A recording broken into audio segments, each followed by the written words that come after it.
To the Middle East now, because the Israeli military says it has carried out another series of strikes against Hezbollah in southern Lebanon today. That's exactly 1 year after the ceasefire was signed between Lebanon and Israel.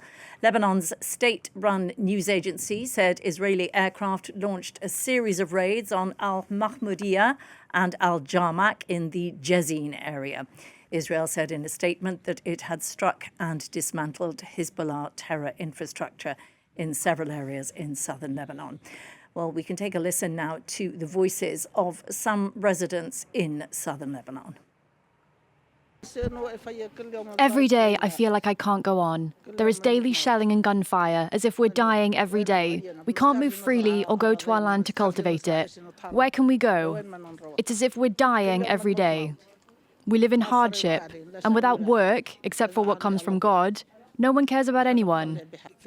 I only benefited from the ceasefire by returning to my home, my land and my town, nothing more, nothing less.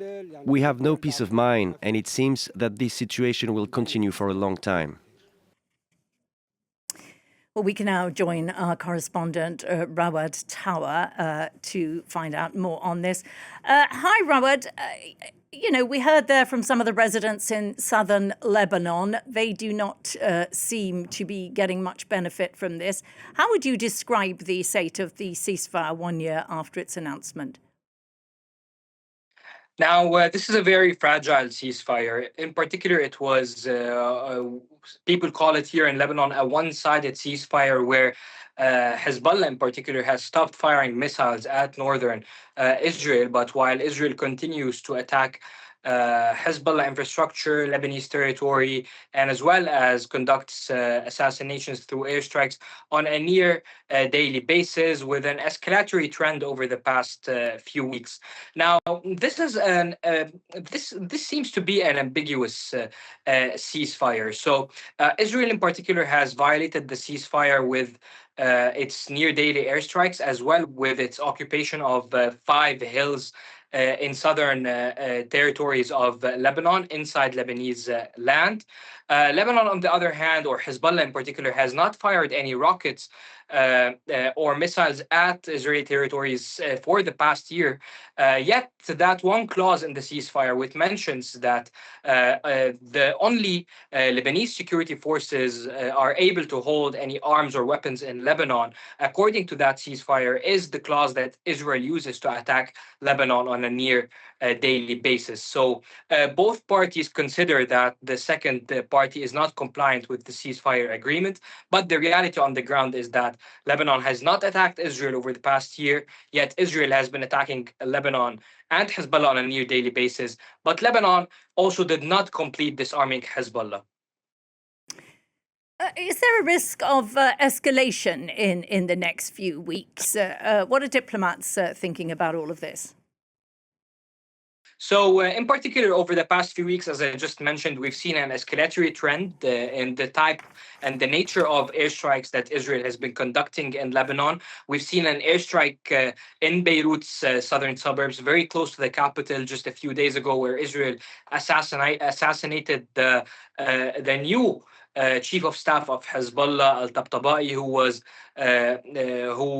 was appointed after his predecessor was assassinated during the war of last year. So that was a major escalation. We're also seeing the number of airstrikes increase by the day.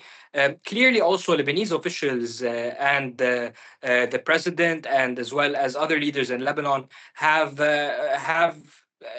clear messages have been delivered to them by diplomats, in particular the Egyptian foreign minister, who was in town just yesterday, where he mentioned that there is clear indication that there could be some sort of a real large-scale escalation by the Israeli side sometime in the next few weeks, especially if Lebanon fails to take concrete steps to disarm Hezbollah, or at least announce a concrete timetable for disarming, a concrete timetable for disarming Hezbollah. So, in particular, as I just mentioned, there has been an escalatory trend as well as clear diplomatic messages that the situation on the ground is very fragile.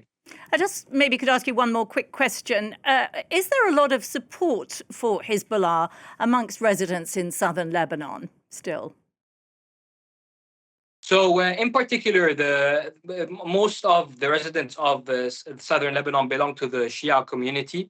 The Shia community, in general, either supports is divided. So, some people support Hezbollah, other people support Amal movement, which is headed by the Speaker of Parliament, Nabih Berri, which is allied with Hezbollah, and a small portion of people. Are actually opposition to Hezbollah. However, one thing is particular, and this is a statement that I always hear from people in the South, is that they want another option. So even if they are not vocal against Hezbollah, they feel like they want the state. They want someone to be by their side.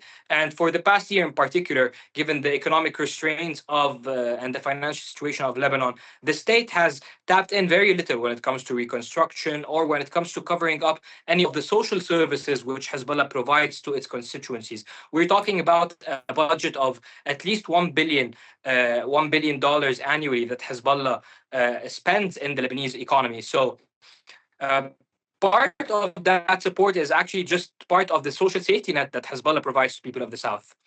Okay, well, we'll leave it there. Thanks very much for that, Rawa, in joining us there from Beirut. Rawad Taha there, as usual, our correspondent in Lebanon.